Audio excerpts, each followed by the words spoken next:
வணக்கம் நேர்களே, தஞ்சாவூர் சமையல் சந்தோஷினி. வாங்க, வெண்டைக்காய் பக்கடை மாதிரி போடலாம் வாங்க. சூப்பராக இருக்கும். அதுக்கு தேவையான பொருட்கள் எடுத்து வச்சுருக்கேன் பாருங்க. அரிசி மாவு எடுத்து வச்சுருக்கேன் இந்த அளவுக்கு. சோள மாவு, அரிசி மாவு, கடல மாவு எடுத்து வச்சுருக்கேங்க. சோள மாவு எடுத்து வச்சுருக்கேன். மிளகாத்தூள், மஞ்சத்தூள், உப்பு, சோம்புத்தூள் எடுத்து வச்சுருக்கேன். இதை நம்ம எல்லாத்தையும் இப்போ ஒன்றா அது கிளறிடலாம். ஒன்றா கிளறிட்டுங்க.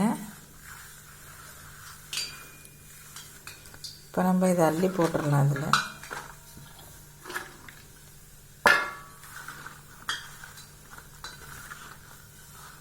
இது நல்லா கொஞ்சம் லைட்டாக தண்ணி தெளித்து நம்ம இது பண்ணிவிட்டு எண்ணெயில் போட்டுடலாங்க.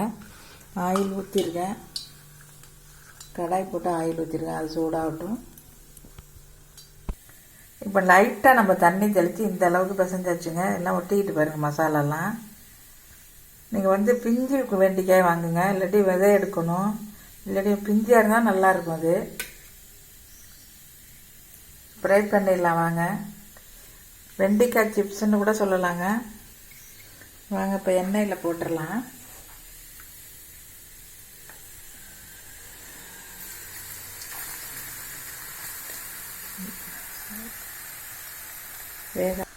இப்போ நல்லா வெந்துருச்சுங்க. நம்ம எடுத்துடலாங்க. பிளேட்டில் எடுத்துடலாம். இப்போ பாவக்காய் ஃப்ரை பண்ணி வச்சுங்க. நம்ம எல்லாத்தையும் போட்டு எடுத்துடலாம். சூப்பராக இருக்குது பாருங்கள். இதேமாதிரி நீங்களும் செஞ்சு பாருங்கள். ரொம்ப டேஸ்டியாக இருக்கும்.